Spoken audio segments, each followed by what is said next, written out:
ಸೋಯಂ ವಿದಧಾತು ವಾಂಛಿತ ಫಲಂ ತ್ರೈಲೋಕ್ಯನಾಥೋ ವಿಭು. ಸದಾವಕಾಲ ಸ್ಮರಣೀಯರಾದ ಮಹಾತ್ಮ ಜಗದ್ಗುರು ಸಿದ್ಧಾರೂಢ ಮಹಾಸ್ವಾಮಿಯನ್ನ ಸದ್ಗುರು ಷಣ್ಮುಖಾರೂಢ ಯತಿಗಳನ್ನ ಪರಮಾರಾಧ್ಯ ಶ್ರೀಮನ್ ನಿಜಗುಣ ಶಿವಯೋಗಿಯ ಕೈವಲ್ಯ ಸಾಹಿತ್ಯಕ್ಕೆ ಟೀಕಾ ತಾತ್ಪರ್ಯವನ್ನು ರಚಿಸಿ ಶತಾಯುಷ್ಯ ಪರ್ಯಂತರ ಹಳ್ಳಿ ಪಟ್ಟಣಗಳನ್ನು ಸಂಚರಿಸಿ ನಿಜಗುಣರ ಶಾಸ್ತ್ರ ಬೋಧಿಸಿ ಅನಂತ ಮುಮುಕ್ಷುಗಳ ಉದ್ಧಾರ ಕರ್ತೃಗಳಾದ ಆರೂಢ ಜ್ಯೋತಿ ಶಿವಪುತ್ರ ಅಜ್ಜನವರ ಪಾವನ ಸನ್ನಿಧಾನವನ್ನು ಭಕ್ತಿಯಿಂದ ಪ್ರಾರ್ಥಿಸಿ ಆತ್ಮಕಲ್ಯಾಣ ಕರ್ತೃ ಯಳಸಂಗಿ ಸುಕ್ಷೇತ್ರಕ್ಕೆ ಪ್ರತಿ ವರ್ಷ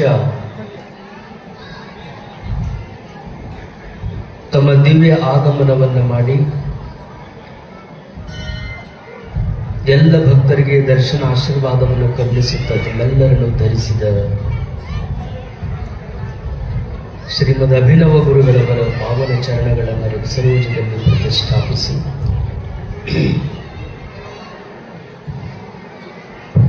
ಸಿದ್ಧಾರೂಢ ಮಹಾಸ್ವಾಮಿಯ ಜಾತ್ರಾ ಮಹೋತ್ಸವದ ನಿಮಿತ್ತವಾಗಿ ನಡೆದಿರುವ ಈ ವಿಶೇಷ ಸಮಾರಂಭದ ಪಾವನ ಸನ್ನಿಧಾನವನ್ನು ದಯಪಾಲಿಸಿ ನಮ್ಮನ್ನೆಲ್ಲರಿಗೆ ದರ್ಶನ ಆಶೀರ್ವಾದವನ್ನು ಕರುಣಿಸುತ್ತಿರುವ ಶ್ರೀಮನ್ ಮಹಾರಾಜ ನಿರಂಜನ ಜಗದ್ಗುರು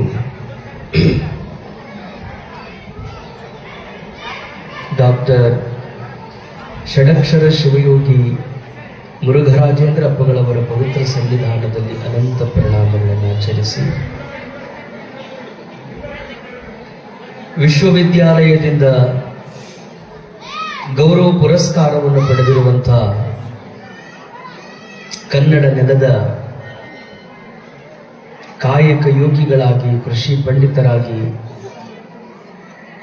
ಅನೇಕ ಜನ ರೈತರಿಗೆ ತಮ್ಮ ಬದುಕನ್ನು ಆದರ್ಶವಾಗಿರಿಸಿದಂತಹ ಮೌನಯೋಗಿ ಗುರುಪಾದಲಿಂಗ ಶಿವಯೋಗಿಗಳವರ ಪವಿತ್ರ ಸನ್ನಿಧಾನದಲ್ಲೂ ಅನಂತ ಪ್ರಣಾಮಗಳನ್ನು ಆಚರಿಸಿ ಶ್ರೀಮಠದ ಅಧಿಪತಿಗಳಾಗಿರುವಂತಹ ಶ್ರೋತ್ರಿಯರು ಬ್ರಹ್ಮನಿಷ್ಠರು ಅಭಿನವ ಗುರುಗಳವರ ಕರಕಮಲ ಸಂಜಾತರೂ ಆಗಿರುವಂತಹ ಪರಮಾನಂದ ಮಹಾಸ್ವಾಮಿಗಳವರ ಪವಿತ್ರ ಚರಣಗಳಲ್ಲಿ ಅನಂತ ಪ್ರಣಾಮಗಳನ್ನು ಆಚರಿಸಿ ಮೈಂದರಿಗೆಯ ಅಭಿನವ ಮೃತ್ಯುಂಜಯ ಮಹಾಸ್ವಾಮಿಗಳವರಲ್ಲಿ ಸಚ್ಚಿದಾನಂದ ದೇವರಲ್ಲಿ ಕಲ್ಲಂಗರಿಗೆಯ ಪೂಜ್ಯರಲ್ಲಿ ಆಗಮಿಸಿದ ಶಿವಸ್ವರೂಪಿಗಳ ತಮ್ಮೆಲ್ಲರಲ್ಲಿ ಶರಣು ಶರಣಾರ್ಥಿಗಳು.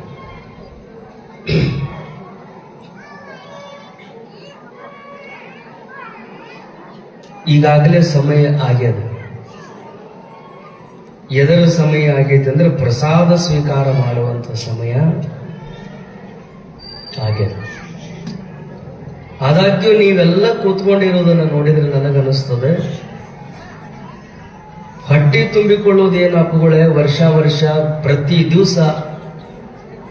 ದಿವಸ ಅಷ್ಟಲ್ಲ, ದಿನದೊಳಗೆ 3 ಸರಿ ನಡೀತದ, 4 ಸರಿ ನಡೀತದ. ಹೊಟ್ಟೆಯನ್ನು ತುಂಬ್ತೀವಿ. ಹೊಟ್ಟಿ ಚೀಲಕ್ಕಿಂತಲೂ ನಮಗೆ ಸ್ವಲ್ಪ ನೆತ್ತಿ ಚೀಲ ತುಂಬುವುದಕ್ಕೆ ಅವಕಾಶ ಆಗಿತ್ತಂತ ಯಳಸಂಗಿ ಎಲ್ಲ ಭಕ್ತರಿಗೆ ಕೂತ್ಕೊಂಡಿದೆ ಅಂತ ತಿಳಿದಿಲ್ಲ. ಅಪೌರ ಆಶೀರ್ವಚನ ಆಗುವವರೆಗೂ ಶಾಂತವಾಗಿ ನಾವೆಲ್ಲರೂ ಕೂತ್ಕೊಳ್ಳೋಣ.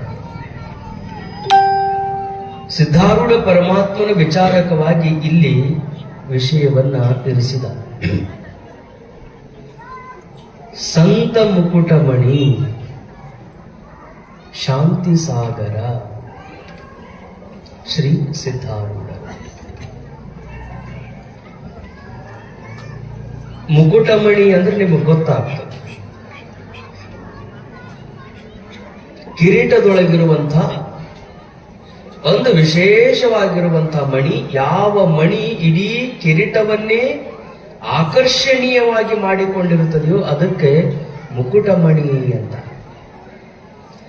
ಕಿರೀಟದೊಳಗಿರುವಂತಹ ಆ ರತ್ನಕ್ಕೆ ಇಷ್ಟು ಬೆಲೆ ಇರ್ತದಲ್ಲ, ಇಡೀ ಕಿರೀಟಕ್ಕೆ ಇರುವಂತಹ ಕೆಮ್ಮತ್ತೆಲ್ಲ ಯಾವುದ್ರ ಮೇಲೆ ನಿಂತಿರ್ತದಂದ್ರೆ ಆ ರತ್ನದ ಮೇಲೆ ನಿಂತಿರ್ತದೆ. ಅದಕ್ಕೆ ಮುಕುಟಮಣಿ ಅಂತಾರೆ. ಲೌಕಿಕದೊಳಗಿರುವಂತ ಕಿರೀಟ, ಅಲ್ಲಿರುವಂತ ಮುತ್ತು, ಅಲ್ಲಿರುವಂತ ರತ್ನ, ಅದಕ್ಕಿರುವ ಬೆಲೆ ಎಷ್ಟು ದೊಡ್ಡದಿದ್ದಲ್ಲ, ಸಿದ್ಧಾರೂಢಜ್ಜವರು ಅಂತ ಲೌಕಿಕವಾಗಿರುವಂತ ಕಿರೀಟದೊಳಗಿನ ಮುಕುಟದ ಮಣಿಯಲ್ಲ, ಅವರು ಆ ಶತಮಾನದೊಳಗಿದ್ದಂತ ಎಷ್ಟು ಜನ ಸಂತರನ್ನ ನಾವು ನೋಡ್ತೇವೆ, ಮಹಾತ್ಮರನ್ನ ನೋಡ್ತೇವೆ. ಅಂತ ಎಲ್ಲ ಮಹಾತ್ಮರಿಗೆ ಒಂದು ಸಂತರ ಮುಕುಟಮಣಿ ಯಾರಾಗಿದ್ರು ಅಂದ್ರೆ ಜಗದ್ಗುರು ಸಿದ್ಧಾರೂಢ ಮಹಾಸ್ವಾಮಿಗಳವರಾಗಿದ್ರು ಅನ್ನೋದನ್ನ ನೆನೀತೇವೆ. ಅವರ ಹತ್ರಕ್ಕೆ ಎಲ್ಲರೂ ಹುಬ್ಬಳ್ಳಿಯ ಕೈಲಾಸ ಮಂಟಪ ಅಂದ್ರೆ ಮುಮುಕ್ಷುಗಳ ಆಶ್ರಯ ತಾಣ. ಕನ್ನಡದ ನೆಲದಲ್ಲಿ ಎಲ್ಲೇ ಜಿಜ್ಞಾಸೆ ನಡೆದದೆ ಅಂದ್ರೆ, ತತ್ವಜ್ಞಾನಿಗಳೆಲ್ಲ ಒಂದು ಕಡೆಗೆ ಕೂಡ್ತಿದ್ದಾರೆ ಅಂದ್ರೆ, ಆರ್ತ ಭಕ್ತರು, ಜಿಜ್ಞಾಸು ಭಕ್ತರು, ಅರ್ಥಾರ್ಥಿ ಭಕ್ತರು, ಬೇಕಾದ್ದಾಗಿರುವಂತಹ ಮನಸ್ಸಿನ ತೊಳಲಾಟದೊಳಗೆ ತುಂಬಿಕೊಂಡವರು ಇರ್ತಿದ್ರು. ಪ್ರಾಪಂಚಿಕ ವಿಷಯಗಳಿಂದ ವಿಮುಖತೆಯನ್ನು ಪಡೆದುಕೊಂಡು ಆತ್ಮಾನಂದದಲ್ಲಿ ಇರಬೇಕು ಅಂತ ತಿಳಿದವರು ಹುಬ್ಬಳ್ಳಿಗೆ ಬರ್ತಿದ್ರು. ಯಾರು ಬಂದ್ರು ಎಲ್ಲರನ್ನ ಸಮಾಧಾನಗೊಳಿಸುವಂತ ಒಬ್ಬ ಸೂರ್ಯ ಅಂತಿದ್ರೆ ಅದು ಹುಬ್ಬಳ್ಳಿಯ ಜಗದ್ಗುರು ಸಿದ್ಧಾರೂಢ ಮಹಾಸ್ವಾಮಿಗಳು ಅನ್ನೋದು ಅದು ನಿರ್ವಿವಾದವಾಗಿರುವ ಸಂಗತಿ. 12ನೇ ಶತಮಾನದಲ್ಲಿ ಕಲ್ಯಾಣಕ್ಕೆ ಹಂಗ ಬರ್ತಿದ್ರಂತೆ.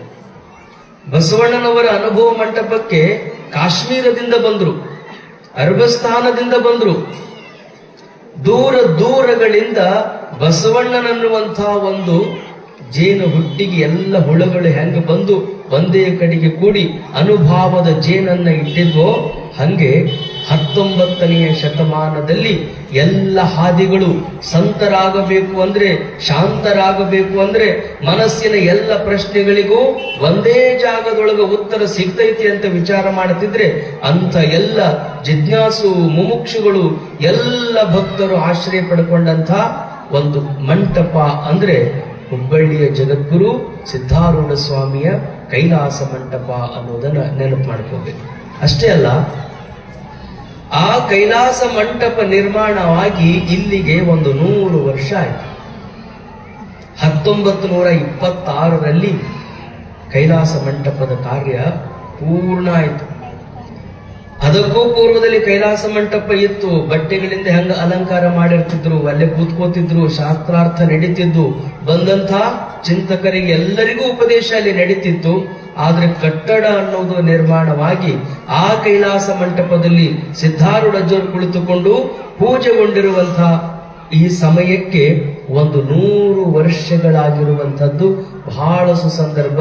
ಅಂತಹ 100 ವರ್ಷದ ಕೈಲಾಸ ಮಂಟಪ, ಅನುಭವ ಮಂಟಪ ಹೇಗಿತ್ತೋ ಹಾಗೆ ಕೈಲಾಸ ಮಂಟಪ ಹುಬ್ಬಳ್ಳಿಯಲ್ಲಿ ತುಂಬಿತ್ತು. ಅಂತ ಸಿದ್ಧಾರೂಢ ಅಪ್ಪವರು ಶಾಂತಿಯ ಸಾಗರರು.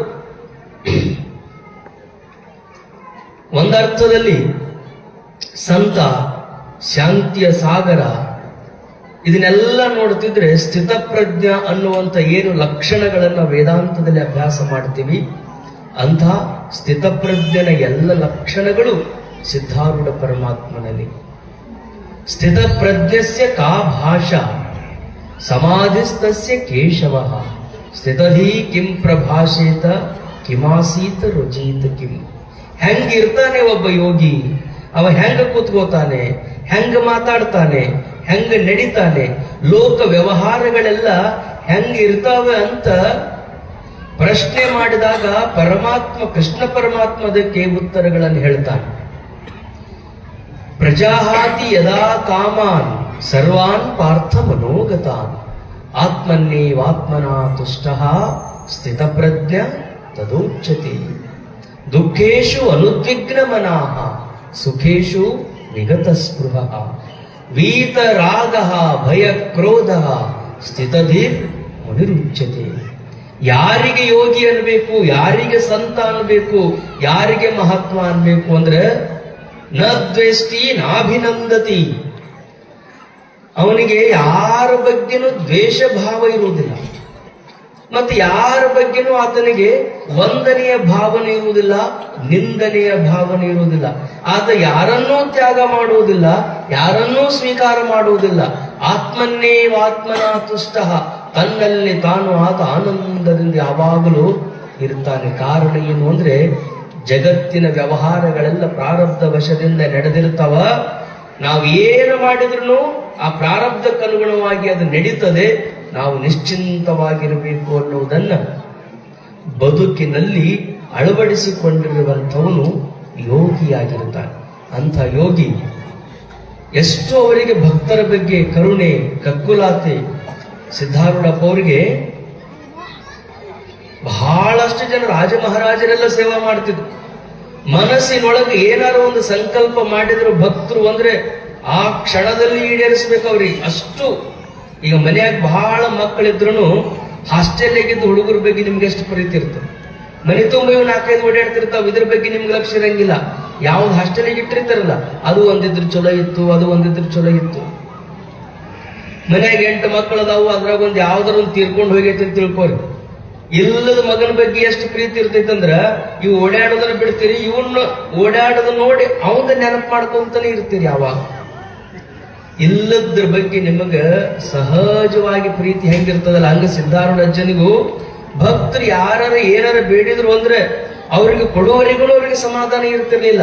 ಹೆಂಗರ ಅವರಿಗೆ ಆಶೀರ್ವಾದ ಮಾಡಬೇಕು, ಹೆಂಗರ ಅವರ ಮನಸ್ಸಿನ ಇಚ್ಛೆಗಳನ್ನು ಪೂರೈಸಬೇಕು ಅಂತ ಕರುಣೆಯನ್ನ ತನ್ನ ಭಾವದ ತುಂಬಿಕೊಂಡಿರುವಂತ ಯೋಗಿ ಅಂದ್ರೆ ಸಿದ್ಧಾರೂಢ ಪರಮಾತ್ಮ. ಒಮ್ಮೆ ಮೇದಾರ ಮುತ್ತಪ್ಪ 15 ವರ್ಷದಿಂದ ಮಠದ ಕಸ ಹೊಡೆದಿದ್ದ. ದಿನಾ ಕಸ ಹೊಡೆವ, ಹೆಸರಿನ ಸಲುವಾಗಿ ಕಸ ಹೊಡೆಯವರು ಬೇರೆ. ಅವ ಕಸ ಹೊಡೆದಿದ್ದು ಯಾರು ನೋಡ್ತಿದ್ದಿಲ್ಲ. ಎಲ್ಲರೂ ಏಳುವುದರೊಳಗಾಗಿನೇ ಮಠದಂಗಳದ ಕಸವನ್ನು ಹೊಡೆದು ನೀರನ್ನು ಹೊಡೆದು ತಾನೇನು ಮಾಡಿಲ್ಲ ಅನ್ನುವಂಗಿರ್ತಿದ್ದ. ಅಂಥ ನಿಸ್ವಾರ್ಥ ಸೇವೆಯನ್ನು ಮಾಡುವಂತ ಮಠದಂಗಳದ ಕಸವನ್ನು ಹೊಡಿತಾ ಇರೋದು ಎಷ್ಟೋ ವರ್ಷಗಳಾಗಿತ್ತು. ಅವನಿಗೆ ಒಳಗ ಇಚ್ಛೆ ಆಗಕತ್ತಿ, ಇಷ್ಟು ವರ್ಷದಿಂದ ನಾನು ಸೇವಾ ಮಾಡಕತ್ತೀನಿ, ಒಮ್ಮೆಯಾದ್ರೂ ಅಪ್ಪನ ಪಾದವನ್ನು ಹಿಡಿದು ಪೂಜಾ ಮಾಡಬೇಕು, ಅಪ್ಪನ ಪಾದ ಸ್ಪರ್ಶವನ್ನು ಮಾಡಬೇಕು. ಎಷ್ಟು ವರ್ಷ ಆದ್ರೂ ಅವರ ಪಾದವನ್ನು ಮುಟ್ಟುವಂತ ಯೋಗ ನನಗೆ ಬರಲೇ ಇಲ್ಲಲ್ಲ. ನನ್ನ ಎಲ್ಲರೂ ಹೊರಗೆ ಇಟ್ಟು ಬಿಟ್ಟಾರ, ಕಸ ಹೊಡೆಯವ ಅಂತ ಅಪ್ಪ ಅವ್ರ ಹತ್ತಿರಕ್ಕನ ನನ್ನ ಯಾರೂ ಬಿಟ್ಟು ಕೊಡಂಗಿಲ್ಲ ಅಂತ ಮನಸ್ಸಿನೊಳಗ ಅವನಿಗೆ ವಿಚಾರಗಳು, ಹೊಯ್ದಾಟಗಳು ಆರಂಭ ಆಗುವ. ಭಾವದೊಳಗೇನೋ ಅವ್ರು ಪೂಜಾ ಮಾಡಬೇಕು, ಅವರನ್ನ ವಂದಿಸಬೇಕು, ಗುರುಚರಣವನ್ನ ತನ್ನ ಶಿರದ ಮೇಲೆ ಇಟ್ಕೋಬೇಕು ಅನ್ನುವಂತಹ ಭಾವದಿಂದಿದ್ದಂತ ಮುತ್ತಪ್ಪ ಬೆಳಗಿನ ಸಮಯಕ್ಕ ಕಸ ಹೊಡ್ಕೊಂತ ಇಷ್ಟು ಭಾವ ತತ್ಪರನಾಗಿ ಬಿಟ್ಟ ಅಂದ್ರ ಕಸವನ್ನೇನೋ ಹೊಡೆಯಕತ್ತಾನ. ಆದ್ರ ಭಾವದೊಳಗೆ ಏನಾಯ್ತು ಅಂದ್ರ ಯಾವಾಗ ಅಪ್ಪ ಅವ್ರ ಪಾದ ನನಗೆ ಸಿಗುವಂತಕ್ಕೈತಿ, ಯಾವಾಗ ಅವರನ್ನ ನೋಡ್ತೀನಿ, ಯಾವಾಗ ಅವರ ಪಾದ ಪೂಜೆಯನ್ನು ಮಾಡ್ತೀನಿ, ಇಡೀ ಭಾವದೊಳಗೆ ಅದ ತುಂಬಿಕೊಂಡು ಬಹುತರವಾಗಿ ನನಗನಿಸ್ತದೆ ಈ ಜನ್ಮದಲ್ಲಿ ಅವರನ್ನು ಮುಟ್ಟಕ್ಕಾಗುವುದಿಲ್ಲ, ಅವರ ಪಾದ ಪೂಜೆ ಮಾಡುವಂತ ಯೋಗ ನನ್ನ ಬದುಕಿನೊಳಗೆ ಇದ್ದಂಗಿಲ್ಲ ಅಂತ ಕೆಟ್ಟದ್ದನ್ನ ಕಲ್ಪನಾ ಮಾಡಿಕೊಂಡು ದುಃಖ ತಡಿಲಾರ್ದೆ ಕಣ್ಣಿನಿಂದ ನೀರನ್ನು ಸುರಿಸ್ತಾ ಇದ್ದ. ಕಸ ಹೊಡೆಯುವುದು ಮುಗಿದಿತ್ತು. ಕಸಬರಿಗೆಯನ್ನ ಹಿಂಗೆ ನೆಲಕ್ಕಿಟ್ಟು ಆಯ್ತು, ಅಪ್ಪ ಸಿಗದಿದ್ರೆ ಏನಾತು, ಆತ ನಡೆದಂತ ಪುಣ್ಯ ಭೂಮಿ ಅದ, ಈ ಪುಣ್ಯ ಭೂಮಿಗನೇ ಒಂದು ಸಾರಿ ಭಕ್ತಿಯಿಂದ ನಮಸ್ಕಾರ ಮಾಡಿಬಿಟ್ರೆ ಅದು ಸಿದ್ಧಾರೂಢ ಅಜ್ಜನಿಗೆ ಮುಟ್ಟುತ್ತದೆ ಅಂತೇಳಿ ಎಲ್ಲಿ ಕಸ ಹೊಡೆದಿದ್ದು ಮುಗಿದಿತ್ತು ಅಲ್ಲೇ ಕಸಬರಿಗೆ ನಿಟ್ಟು ಭಕ್ತಿಯಿಂದ 2 ಕಾಲುಗಳನ್ನ ಊರಿ ಸಿದ್ಧಾರೂಢ ಅಜ್ಜನನ್ನ ಕಲ್ಪನಾ ಮಾಡಿಕೊಂಡು ಆ ಭೂಮಿಗೆ ನಮಸ್ಕಾರ ಮಾಡಿ ಹಿಂಗ ಕಣ್ಣು ತೆರೆದು ನೋಡೋದ್ರೊಳಗಾಗಿನೇ ಆತನ ಹಣೆ ಸಿದ್ಧಾರೂಢ ಪರಮಾತ್ಮನ ಪಾದಗಳ ಮೇಲೆ ಇತ್ತಂತೆ. ಆಶ್ಚರ್ಯ ಆಗಿಬಿಡ್ತು. ಯಪ್ಪ, ಹೆಂಗ್ ಬಂದ್ರಿ ನೀವು? ಹೆಂಗ್ ನನಗೆ ಈ ಪಾದಗಳನ್ನು ಕೊಟ್ರಿ? ನೀವು ಹೇಳೋ ಸಮಯ ಅಲ್ಲಿದು. ನೀವ್ ಎದ್ದು ನೋಡುವುದಕ್ಕಿಂತ ಪೂರ್ವದೊಳಗನ ಕಸ ಹೊಡೆದು ಮುಗಿಸಿ ಹೋಗ್ಬಿಡ್ತಿದ್ದೆ ನಾನು. ನೀವಿನ್ನೂ ಸಮಾಧಿ ಮಂದಿರದ ಶಯನ ಮಂದಿರದೊಳಗ ಮಲಗುವಂತಹ ಸಮಯ. ಹೆಂಗ ಅರ್ಥ ಆತ್ಯಪ್ಪ? ನನ್ನ ಒಳಗಿನ ಭಾವ ನಿನಗೆ ಹೆಂಗ ಅರ್ಥ ಆಯ್ತು ಅಂತ ಕೇಳಿದಾಗ ಸಿದ್ಧಾರೂಢ ಪೌರಂತಾರೆ, ಮುತ್ತಪ್ಪ ನೀನು ಸಿದ್ಧಾರೂಢನ್ನ ಬರೀ ಈ ಶರೀರದೊಳಗೆ ನೋಡಾಕತ್ತೀಯಪ್ಪ, ನಾನು ಶರೀರದೊಳಗ ಮಾತ್ರ ಇಲ್ಲ, ನಿನ್ನ ಮನಸ್ಸಿನೊಳಗುನು ನಾನ ತುಂಬಿನಿ, ಇಡೀ ಜಗತ್ತಿನೊಳಗನು ನಾನ ತುಂಬಿನಿ. ಯಾರು ತಮ್ಮ ಮನೋಭಾವಗಳನ್ನ ಹಂಚಿಕೊಳ್ತಾರಲ್ಲ ಅವರೆಲ್ಲರ ಮನಸ್ಸಿನ ತುಂಬಿಕೊಂಡಿರುವಂತವನು ನಾನೇ ಆಗಿದ್ದೀನಿ ಮುತ್ತಪ್ಪ ಅನ್ನೋ ಮಾತುಗಳನ್ನ ಸಿದ್ಧಾರೂಢ ಅವರು. ಅದಕ್ಕ ಕನೆಕ್ಷನ್ ಅಂತ, ಕನೆಕ್ಷನ್. ಒಳ್ಳೆಯ ಭಾವ ತರಂಗಗಳು ಎಲ್ಲ ಕಡೆಗೂ ಹುಟ್ಟಂಗಿಲ್ಲ. ಅಲ್ಲಿ ತನ ನಕ್ಕೋಂತ ಹೋಗಿರ್ತೀರಿ, ಹೆಣ ನೋಡಿದ ತಕ್ಷಣ ಏನಾಕೈತಿ ನಿಮಗ? ಅಲ್ಲಿ ತನ ಯಾರ ಹತ್ಕೊಂತ ಹೋಗಿರ್ತಾರನ್ರಿ ಹೊರಗಿನವ್ರು, ಹಂಗ ಮಾಲೆ ಹಿಡ್ಕೊಂಡು ಹೋಗಿರ್ತೀರಿ, ವಿಭರ್ತಿ ಹಿಡ್ಕೊಂಡು ಹೋಗಿರ್ತೀರಿ, ಏನೇನೋ ಹೋಗಿರ್ತೀರಿ. ಆದ್ರೂ ಒಳಗ ಹೋದ ತಕ್ಷಣನೇ ಏನಾಗ್ಬಿಡ್ತದೆ? ಭಾವ ಬದಲಾಗ್ತದೆ. ಯಾಕೆ? ಅಲ್ಲಿ ಮುಂದೆ ಮಕ್ಕಳು ಕುಂತಿರ್ತಾರ, ಮೊಮ್ಮಕ್ಕಳು ಕುಂತಿರ್ತಾರ, ಸ್ವಸ್ಥರು ಕುಂತಿರ್ತಾರ. ಅವರೆಲ್ಲರೂ ಅವರ ದುಃಖಗಳನ್ನ ನೆನಪು ಮಾಡಿಕೊಂಡು ಆ ದುಃಖದ ತರಂಗಗಳನ್ನ ಆ ಶವದ ಸುತ್ತಲೂ ಸೃಷ್ಟಿ ಮಾಡಿರ್ತಾರ. ಅಲ್ಲಿ ಹೋದಂತ ಎಂತ ಕಟುಕ ಮನುಷ್ಯ ಅದಾನಂದ್ರೂ ಆ ಶವವನ್ನು ನೋಡಿದಾಗ ಹೆಂಗ ದುಃಖ ತಡೆಯೋದಿಲ್ಲಲ್ಲ, ಹಂಗೆ ಸಜ್ಜನರು, ಸದ್ಭಾವಿಗಳು, ಒಳ್ಳೆ ಮನಸ್ಸಿನ ತಪಸ್ವಿಗಳು, ನಿತ್ಯ ಲಿಂಗಾರ್ಚನೆಯನ್ನು ಮಾಡಿಕೊಂಡಿರುವಂತಹ ನಿತ್ಯ ಸಜ್ಜನರ ದಾಸೋಹವನ್ನು ಮಾಡಿದಂತ ತಪಸ್ವಿಗಳೆಲ್ಲ ಎಲ್ಲಿ ಒಂದು ಕಡೆಗೆ ಹಿಂಗ ಕೂತ್ಕೊಂಡಿರ್ತಾರಲ್ಲ, ಒಳ್ಳೆಯ ತರಂಗಗಳೆಲ್ಲವೂ ಸೃಷ್ಟಿಯಾಗಿರ್ತಾವ. ಬೇಕಾದಂತ ಕೆಟ್ಟ ಮನಸ್ಸಿನ ವ್ಯಕ್ತಿ ಇಲ್ಲಿ ಬಂದ್ರು ನಾನು ಒಳ್ಳೆಯವನಾಗಿ ಹೋಗಬೇಕು ಅನ್ನುವಂತ ಭಾವಗಳು ಅದು ಎಲ್ಲಿ ಮೂಡ್ತಾವಂದ್ರ ಇಂಥ ಸಂತ ಸಂಗಮದಲ್ಲಿ ಮೂಡ್ತಾವ ಅನ್ನೋದನ್ನ ನಾವೆಲ್ಲರೂ ನೆನಪಿನಿಟ್ಟುಕೊಂಡಿರ್ಬೇಕು. ಅದಕ್ಕೆ ಭಾವ ತರಂಗಗಳ ಸಂಪರ್ಕ ಅಂತಾರ. ಅದಕ್ಕೆ ಸಿದ್ಧಾರೂಢ ಅಜ್ಜನನ್ನು ಯಾರು ತಮ್ಮ ಹೃದಯದಲ್ಲಿ ನೆನೆತಿದ್ರಲ್ಲ ಅವರನ್ನ ಎಂದೂ ಕೈ ಬಿಟ್ಟವರು. ಅಂತ ಸಂತರಲ್ಲಿನೇ ಶ್ರೇಷ್ಠನಾಗಿರುವಂಥವು, ಶಾಂತಿಯ ಸಾಗರನಾಗಿರುವಂಥವು, ಬೇಕು ಅಂತ ಬಂದಂಥವರಿಗೆ ಎಲ್ಲವನ್ನ ಅನುಗ್ರಹಿಸುವಂತ ದಿವ್ಯ ಶಕ್ತಿ ಸಂಪನ್ನನಾಗಿರುವಂಥವು. ಅಂತಹ ಮಹಾಸ್ವಾಮಿಯ ಜಾತ್ರಾ ಮಹೋತ್ಸವ ವಿಶೇಷವಾಗಿ ದಿನ ಸಮಯ ಬಹಳ ಆಗಿರುವುದರಿಂದ ಅವರು ಜಾತ್ರೆಗೆ ದಯಮಾಡಿಸುವುದಾರ. ನಾನು ಪರಮಾನಂದ ಅಜ್ಜವ್ರ ಪ್ರೀತಿಯ ಸಲುವಾಗಿ ನೋಡಿ ಬಂದಂಗ ಆಂಧ್ರ ಪ್ರದೇಶ ಹೆಸರು ಏನಾಗ್ಬಿಟ್ಟದೆ, ನಿಮ್ದು ತಾರೀಕು ನಮ್ದು ಹುಣ್ಣಿಮೆ ಜಾತ್ರೆ ಆಂಧ್ರದ ಕರ್ನೂಲು ಜಿಲ್ಲೆಯ ಶಾಂತಾಶ್ರಮದಲ್ಲಿ ಇರ್ತದೆ, ಕೋಸಿಗೆ ಅನ್ನುವಂತ ಊರೊಳಗೆ.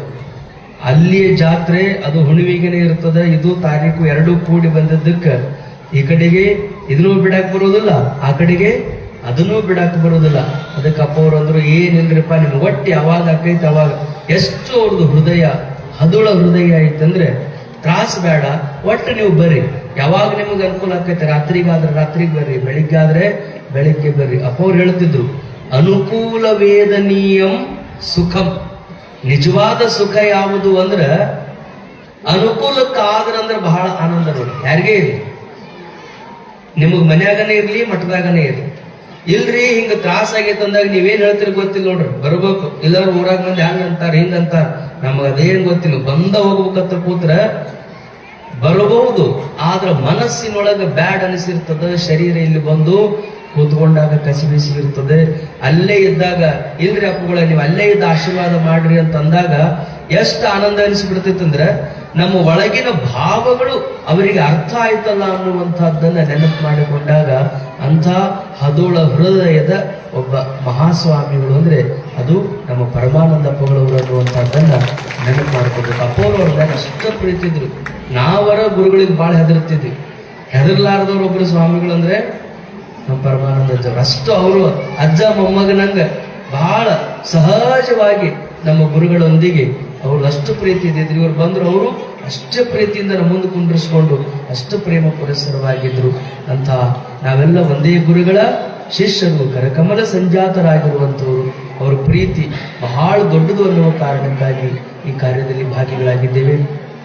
ಮತ್ತೊಂದು ಮಾತು ತಮಗೆ ಗೊತ್ತಿದೆ, ಅಪ್ಪವರು ಮುಗುಳುಕೋಡು ಜಿಡಿಗಾಮಠದ ಜಗದ್ಗುರುಗಳವರು ಈ ನಾಡಿಗಾಗಿ, ಈ ನಾಡಿನ ಬಡ ಮಕ್ಕಳಿಗಾಗಿ, ಈ ನಾಡಿನ ಶಿಕ್ಷಣಕ್ಕಾಗಿ ಅವರು ಮಾಡ್ತಾ ಇರುವಂತಹ ಮಹಾಕಾರ್ಯ ಸನ್ನಿಧಿಯವರು ನನಗನಿಸ್ತದೆ ಇನ್ನು ಕೆಲವಾರು ವರ್ಷಗಳಲ್ಲಿ ಶೈಕ್ಷಣಿಕವಾಗಿರುವಂತಹ ರಂಗದಲ್ಲಿ ಪೂಜ್ಯ ಗುರುಗಳವರು ಹೆಜ್ಜೆ ಇರುವುದನ್ನ ನಾವು ನೋಡಿದರೆ, ಬಡ ಮಕ್ಕಳ ಸಲುವಾಗಿ ಅವರು ಶಿವಯೋಗಿಯ ನಾಮದ ಮೇಲೆ ಗುರುಕುಲವನ್ನ ಕಟ್ಟಿದ್ದನ್ನ ನೋಡಿದರೆ, ಬಹುತರವಾಗಿ ಉತ್ತರ ಕರ್ನಾಟಕದ ಅದರಲ್ಲಿನೇ ವಿಶೇಷವಾಗಿ ಬರದ ನಾಡು ಅಂತ ಹಣೆಪಟ್ಟಿಯನ್ನು ಕಟ್ಟಿಕೊಂಡಿರುವಂತಹ ಬಿಜಾಪುರ, ಗುಲ್ಬರ್ಗ, ಬೀದರ್ ಈ ನಾಡಿಗೆ ಮುಗುಳುಕೋಟೆ ಜಿಡಗಾ ಮಠ ಮುಂದೊಂದು ಶೈಕ್ಷಣಿಕ ಕ್ರಾಂತಿಯನ್ನು ಮಾಡುವಂತಹ ಎಲ್ಲ ಸಲ್ಲಕ್ಷಣಗಳನ್ನ ಪೂಜ್ಯ ಸನ್ನಿಧಿಯವರು ಮಾಡ್ತಾ ಇರೋದನ್ನು ಕಂಡಾಗ ನಮಗೆ ಬೇಕು. ನಮಗೆ ಬರೇ ನೆನಪು ಮಾಡಿಕೊಂಡಾಗಲೆಲ್ಲ ಶಿಕ್ಷಣ ಅಂದ ತಕ್ಷಣನೇ ಸಿದ್ಧಗಂಗೆಯನ್ನು ನೆನಿತೀವಿ, ಸುತ್ತೂರು ಮಠಗಳನ್ನು ನೆನಿತೀವಿ. ಆ ಸುತ್ತೂರು ಸಿದ್ಧಗಂಗೆ ಮಠಗಳಂತೆ ನಮ್ಮ ಈ ನಾಡಿನ ಒಂದು ಬಹುದೊಡ್ಡದಾಗಿರುವಂತಹ ಧಾರ್ಮಿಕ ರಂಗದಲ್ಲಿ ಅವರನ್ನು ಮೀರಿಸುವಂಥವರು ಯಾರು ಇಲ್ಲ ಅಂತ ದೊಡ್ಡ ಶಿಷ್ಯ ಸಂಪತ್ತು. ಮಹಾರಾಷ್ಟ್ರ, ಆಂಧ್ರ ಪ್ರದೇಶ, ಗೋವಾ, ಕರ್ನಾಟಕ ಎಲ್ಲ ರಾಜ್ಯಗಳಲ್ಲಿ ಶಿಷ್ಯ ಸಂಪತ್ತನ್ನು ಹೊಂದಿದಂಥದ್ದು. ಅವರ ಶಿಷ್ಯರ ಮಕ್ಕಳೇ ಒಂದೊಂದು ಮಕ್ಕಳು ಆ ಶಾಲೆಯೊಳಗೆ ತಯಾರಾಗ್ಬಿಟ್ಟು ಅಂದ್ರೆ ಅವೇ 10-20 ಸಾವಿರ ಮಕ್ಕಳು. ಎಲ್ಲ ಮಕ್ಕಳು ಮುಂದೊಂದು ಕಾಲಕ್ಕೆ ಹೇಳ್ತಾವ, ಯಾರು ನಿಮ್ಮಪ್ಪ ಅಂತ ಪ್ರಶ್ನೆ ಮಾಡಿದಾಗ ಜನ್ಮ ಕೊಟ್ಟಿರುವ ಅಪ್ಪ ಮನ್ಯಾಗದಾನ, ಆದ್ರೆ ಶಿಕ್ಷಣ ಕೊಟ್ಟು ನಮ್ಮನ್ನು ಸಲುಹಿದಂತ ಅಪ್ಪ ಅವ ಮುರುಘರಾಜೇಂದ್ರ ಅಪ್ಪ ಅಂತ ಹೇಳಿ ಅವರ ನೆನೆಯುವಂತಹ ಕಾಲ. ಅಂತಹ ಗುರುಗಳು 500,000 ಮಕ್ಕಳಿಗೆ ಶಿಕ್ಷಣವನ್ನ ದಯಪಾಲಿಸ್ತಾ ಇದ್ದಾರೆ. ಅಂತಹ ಗುರುಗಳ ಆಶೆ ಈ ನಾಡು ಸಮೃದ್ಧಿಯಾಗಬೇಕು. ಅವರ ಕೃಪೆಯಿಂದ ಈ ನಾಡು ಸಂಪದ್ಭರಿತವಾಗಿ ನಡೆಯುವಂತೆ ಎಲ್ಲ ಲಕ್ಷಣಗಳದಾವೆ. ಅಂತ ಮಹಾಸನ್ನಿಧಿಯವರು ತಮ್ಮೆಲ್ಲ ಕೆಲಸ ಕಾರ್ಯಗಳ ಮಧ್ಯದಲ್ಲೂ ನನಗೆ ಬಂದು ಕೂತು ನೋಡಿದ ತಕ್ಷಣ ಆಶ್ಚರ್ಯ ಅನಿಸ್ತು. ವಿಶೇಷ ಕಾರ್ಯಕ್ರಮ ಅಲ್ಲ, ಏನಲ್ಲ, ಅಪ್ಪ ಅವ್ರು ಹೆಂಗ್ ಬಂದಿರಬೇಕು, ಅಷ್ಟು ದೂರದಿಂದ ಹೆಂಗ ಅವ್ರ ಆಗಮನ ಆಗಿರಬೇಕು ಅಂತಂದಾಗ ಅವ್ರು ಹೇಳಿದ್ರು, ಹೋದ ವರ್ಷ ಈ ಕಾರ್ಯಕ್ರಮಕ್ಕೆ ಬಂದಿಲ್ಲ ಅಂದ್ರೂ ಎಷ್ಟು ನೋಡ್ರಿ ಅವರಿಗೆ, ಹೋದ ವರ್ಷ ನಾನು ತಪ್ಸೀನಿ, ಮುಗಿದ ಹೋಗಿ ಇದ್ಬಿಡು, ಮತ್ತೇನ್ ಮಾಡೋದು ಅಂತ ಸುಮ್ಮನೆ ಬಿಟ್ಟಿಲ್ಲ. ಪರಮಾನಂದ ಅಜ್ಜವ್ರ ಮ್ಯಾಗಿನ ಪ್ರೀತಿಗೆ ಈ ವರ್ಷ ಆದ್ರೂ ಕಾರ್ಯಕ್ರಮ ಸಣ್ಣದು ದೊಡ್ಡದು ಪ್ರಶ್ನೆ ಅಲ್ಲಪ್ಪ, ನಿನ್ನ ಪ್ರೀತಿ ದೊಡ್ಡದು ಅಂತ ದಯಮಾಡಿಸಿದ್ದೇನೆ. ಅವರ ಒಂದು ಅಂತಃಕರಣಕ್ಕೆ ಸಾಕ್ಷಿಯಾಗಿದೆ. ಅಂತಹ ಗುರುಗಳ ಆಶೀರ್ವಾದ ಸದಾಕಾಲ ನಮ್ಮೆಲ್ಲ ಭಕ್ತರ ಮೇಲೆ ಇರಲಿ ಅಂತೇಳಿ ಪ್ರಾರ್ಥನೆ ಮಾಡಿ ಗುರುಪಾದಲಿಂಗಜ್ಜವರಲ್ಲಿ ಅಭಿವಂದಿಸಿ ತಮ್ಮೆಲ್ಲರಲ್ಲಿ ಅಭಿವಂದಿಸಿ ಮಾತುಗಳಿಗೆ ವಿರಮಿಸ್ತೇನೆ.